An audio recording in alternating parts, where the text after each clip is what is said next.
Welcome back to the discussion Zoning In on Information and Location in Government, sponsored by Here Technologies on Federal News Network. I'm your moderator, Scott Massioni, and I'm continuing with Colonel Paul Hesling, the Chief of Plans, Programs, and Operations Division at the National Guard Bureau. And Colonel, we're talking a lot about data, so I wanted to ask about your involvement with the private sector. How do you team up with the private sector to really help with the national disaster response and everything else that you do? Yeah, so primarily, there's a lot of private sector partners out there who have a lot of innovative ideas. And fortunately, there's, lots of mechanisms for them to get in there, whether it's a small business innovative research grant that they could utilize through the, normal contracting and DoD acquisition processes, and then leveraging industry days and sending guardsmen across the states to those industry days so they can meet and see demonstrations of those technologies that are available, and then just helping foster and direct those folks with those great ideas and innovative technology and data sets to the right people inside the contracting and acquisition system to get them in the door so we can further develop that relationship and use that innovation that they have. And you're talking a lot about harnessing innovation, and they bring a lot of really interesting technologies. We have drones, 3D mapping, and all that sort of stuff. Are you able to harness any of that at this point, or are you still just in a transition phase? So we do harness a lot of that, Scott, primarily through the agencies already have those well-established relationships in place. Like I'd mentioned earlier, the U.S. Geological Survey, they have a lot of imagery that's already geotagged, kind of before and after pictures that we can look at. So those agencies, a lot of our federal partner agencies outside the National Guard Bureau have established agreements and understandings between each other. So when an event does happen, we all, of course, are focusing on that particular area, wherever and whatever the response may need. And we leverage what they have. And many of those partners have those agreements already in place with some of those public sector industries that are providing that. And we simply leverage what's out there already. You were talking about pitch days. You were talking about small business innovative research, really grants and contracts. How can a business that maybe is on the outside looking in make itself interesting to DoD, and how can they kind of break in? Because sometimes DoD can be a little bit of a daunting customer. Sure. Well, I'm certainly not the expert on how to get into the contracting or acquisition world into the DoD, right. But I would encourage anyone out there with an innovative idea or some piece of technology that they believe they can apply to the public safety sector enterprise, be it the National Guard or first responders, whatever the case may be, that they find that industry day and they leverage maybe other partners who are already in there, join groups that are part of what they are commonly working on together. Of course, I understand they've got proprietary information that they don't necessarily want to share, but we're all trying to get to the same goal of, saving lives, protecting property, and utilizing whatever assets that is. And the National Guard, quite frankly, has mastered that. And we're in every community across America. We're embedded into the communities and into the businesses. And, we respond to just about everything. And we're able to leverage those DoD acquired skills with our civilian acquired skills, a lot of times right in our home state and hometown communities, and really makes us effective when we can leverage those partnerships that we've been talking about today. And the beauty about those industry days, and when you're working with something like a consortium, is I assume that you have access to someone like you or to an acquisition professional that can sort of guide you through that process, right?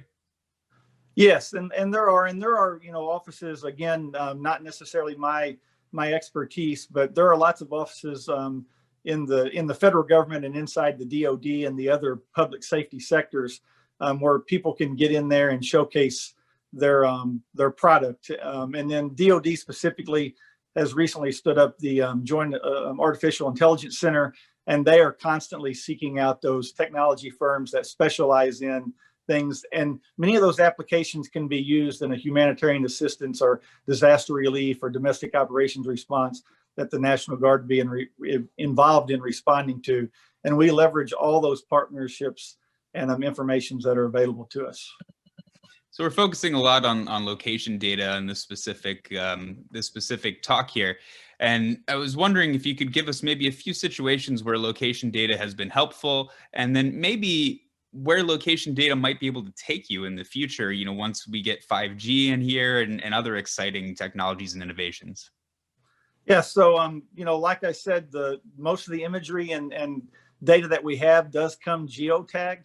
So we have the capability to look at it before pre-event imagery and see what was, and then depending on what and how quickly one of our partners has the capability to share with us, we can see the after pictures of what is, and we can use that information to determine the before and after pictures of what kind of infrastructure received damage and what did not, and then shift our focus to those most affected areas, and then narrow it down again to, are there lives there that need to be saved, which would cause us to go into a search and rescue scenario or a protection of property scenario, or can we move on to that area and consider it cleared and focus on where it needs to be? So like you said, the data is key.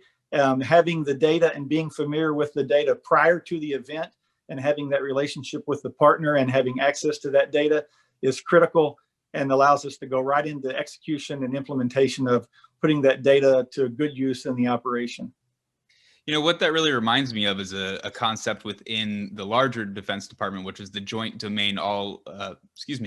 the Joint All Domain Command and Control, which really brings in, artificial intelligence, data, and quick decision making. It sounds like you have something kind of similar to that right now on the domestic level. Do you see something kind of transitioning into a similar, JADC2 kind of situation?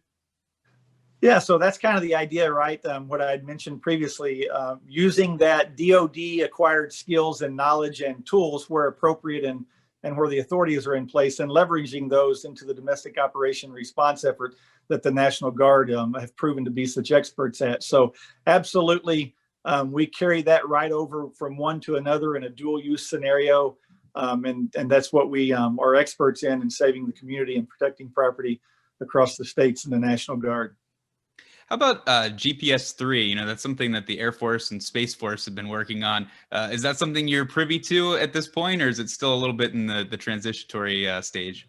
Yeah, still transitionary stage, Scott, to us. I mean, look forward to it. Know there's a lot of work being done out there, but not something that we're currently using. But I'm certainly looking at what's coming available to us down the pipe. Right.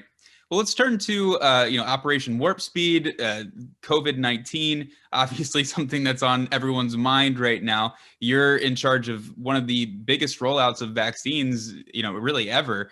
How's the National Guard responding right now and ensuring that each individual state and locality can get the vaccine it needs and get the job done? Yeah. So as you know, every state in territory and DC.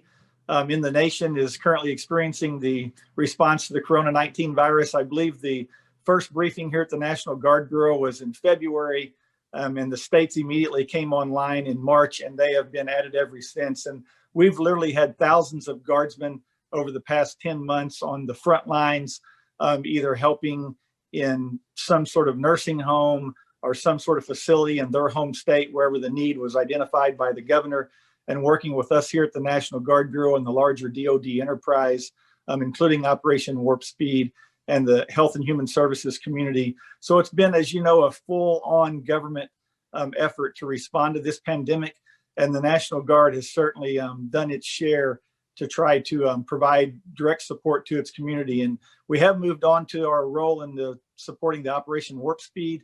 The states are starting to see the vaccinations the past month or so, getting those distributed and getting them to the National Guardsmen, and then helping distribute those to the people who need them, whether it be first responders or people in healthcare facilities. And we have successfully leveraged our medical skill sets in the National Guard, all the way from the distribution of the vaccination to the delivering the vaccination to the patient. So pretty much across the board, the National Guard has been involved in this response. And, how are you keeping track of where each area needs this amount of, vaccines? And, it seems almost mind boggling to really get all the numbers perfect on this. Yeah, and we're not by any chance getting them perfect, but the demand right now outweighs supply, as everyone knows. So we are not in charge of determining where it goes or how it goes. We are participating in getting it to where it needs to be once that decision has been made, and then administering it to the patients that have been identified to receive the vaccination. And we'll continue that probably throughout the vaccination as it continues to become more and more available and deliver it to more and more locations and more people. This year, you've had more National Guard members deployed since World War II. You've had, like you said, the hurricane season, COVID-19. There was civil unrest in a lot of cities. How are you, as someone in charge of planning, working with operational tempo, making sure that everyone can get the rest they need, also the training, and still also respond to the nation's needs as well? Yeah, so that's something we look at very closely. Most of the states are the states are where the rubber meets the road, right? They're the ones out there executing the mission.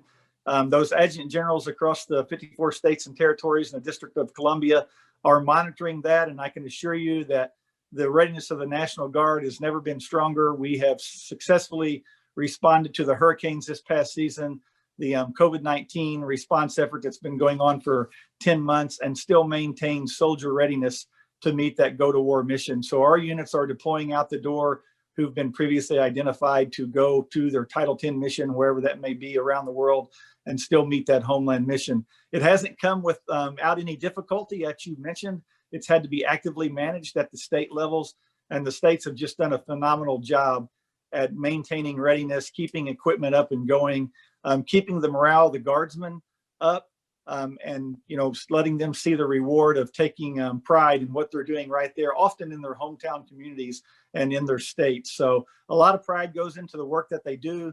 They know these people in these communities and how they operate, and they also know that they have to maintain focus on their readiness to do that Title 10 federal mission, and we're doing just that. Well, throughout my reporting, I've heard some really great stories of how they're keeping the morale up.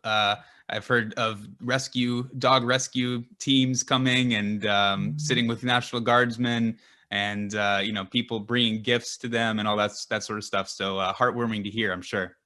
Absolutely. Right. Well, Colonel Hessling, we really appreciate your time. It's been a great discussion today. Thank you, Scott. Thanks for having me. We're going to pause here for a short break. I'd like to thank my first guest, Colonel Paul Hessling, the Chief of Plans, Programs, and Operations Division at the National Guard Bureau.